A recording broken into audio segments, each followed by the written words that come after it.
Fala pessoal, tudo bem? Eu sou o Matheus, eu sou o ex-líder de desempenho. Eu estou indo para estruturas agora, mas eu vou passar aqui algumas coisas, algumas planilhas que a gente automatizou esse ano para facilitar. Só que tem um detalhe, eu vou apresentar para vocês aqui as planilhas baseadas no Miranda. É o livro que desde que eu entrei a gente utiliza como introdução, todas as áreas têm ele incluído no seu portfólio, digamos assim. Só que esse ano específico, os jurados e juízes disseram que o Miranda não é uma boa referência para se fazer um relatório, e principalmente para se trabalhar. Então, a partir desse ano, a partir do ano que vem, na verdade, 2024, provavelmente a área de desempenho vai ser alterada para o livro do Gundi Mundson, que é um livro que a gente também utiliza em análise de desempenho, mas ele é muito mais completo. Ele não é voltado para aerodesign especificamente, né? Mas a lógica dele é bem superior. E, bom, eu vou estar mostrando aqui um pouco sobre, justamente para tirar todo esse estudo teórico de leitura, deixar para um vídeo específico, explicar alguns dados, algumas situações, etc. Bom, começando que o capítulo 3 é um capítulo muito teórico. Eu não vou no vídeo ler, né, sobre esses detalhes, mas só deixando claro que a equipe sempre utilizou o motor Tractor devido diversas, como é que eu posso dizer, situações positivas mencionadas aqui. E aqui a gente tem outro detalhe a ser mencionado, que o Miranda não leva em consideração o motor elétrico, ele leva em consideração o motor Glow. Entretanto, a partir de 2024 vai ser obrigatório o uso de motores elétricos na SAI Brasil Aerodesign. Então tem esse mero detalhe, mas como eu disse, esse livro vai ser uma introdução, use para justamente conhecer o básico da área. Então a gente tem aqui os primeiros detalhes, né? A gente tem alguns dados aqui que a gente não chega a utilizar, mas é bom para nomeação de motor, digamos assim. Porque que um motor é melhor ou pior sem analisar estatisticamente ou por equações. A gente chega a utilizar aqui rotação, potência de vez em quando, só em uma fórmula que o próprio Miranda utiliza. E a massa vai para a estrutura como input para definição de CG e massa vazia, né? Carga para poder calcular a carga útil. Bom, característica da hélice, é bom que você saiba, é realmente bem teórico essa parte. E aqui mais para frente a gente vai ter o modelo propulsivo. Essa equação a gente utiliza, mas a gente nunca creu, realmente não sei, né? Mas a gente nunca chegou a crer nessa equação, porque o próprio Miranda mostra aqui, né, que tem uma discrepância muito baixa entre um ensaio, né, um teste estático do motor e um valor teórico.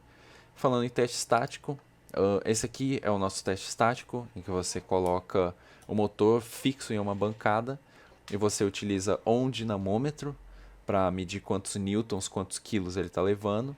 Ou no nosso caso, a gente tem um programa utilizando uma célula de carga, em que ele mede o deslocamento, né, que a célula de carga está sofrendo, essa flexão, e passa para a gente os dados de quanto o motor leva em quilo.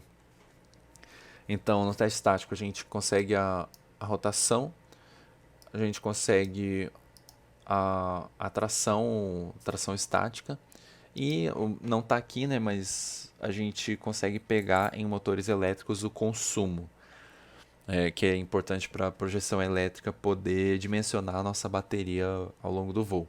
A gente tem a razão de avanço, a gente nunca chegou a utilizar também, mas ele é bom para comparação. A eficiência, que ela é pega pelo software que a gente utiliza chamado Propeller Selector, eu vou demonstrar ainda nessa aula. E bom, esse capítulo é basicamente comparação, né? Ele vai fazer essa mesma tabela para todas as hélices, em que ele vai aumentando a velocidade da aeronave, né? Pelo teórico, ele vai calcular essa razão de avanço, vai pegar a eficiência da hélice e a potência que o motor tem, né, disponível. Ele basicamente vai gerar essa comparação. A gente não tem essa comparação de todas as hélices, mas aqui estamos. Essa é a planilha que eu e os membros de desempenho desse ano e sistemas embarcados fizemos. Você pode ver aqui que ele é separado por alguns detalhes. A gente utilizou o nosso motor mais potente desse ano, que é o SI 45450kV. Isso daqui é a série do motor, né, da Scorpion, isso daqui é o modelo dele. E o 450kV é basicamente a cada volt de bateria você tem 450 RPM. Isso é útil caso você tenha diâmetros maiores ou menores, porque quanto maior o diâmetro, maior o passo de uma hélice, você vai precisar de uma maior rotação, porque por essa hélice necessitar de mais torque, você vai precisar de uma maior rotação, digamos assim, né? Você vai ver que se você colocar uma hélice de 9 polegadas e 15 polegadas, eles vão ter rotações diferentes. Então, é basicamente isso, né? A gente tem aqui a separação por número de pás, por incrível que pareça, a gente tem 3 e 4 pás no nosso laboratório. E a marca, né? APC, Master Air Screw, Showa, Aerostar, etc. A gente tem a separação por tamanho e passo, em ordem crescente, tanto aqui quanto nas abas. E aí aqui a gente tem os dados específicos de cada uma.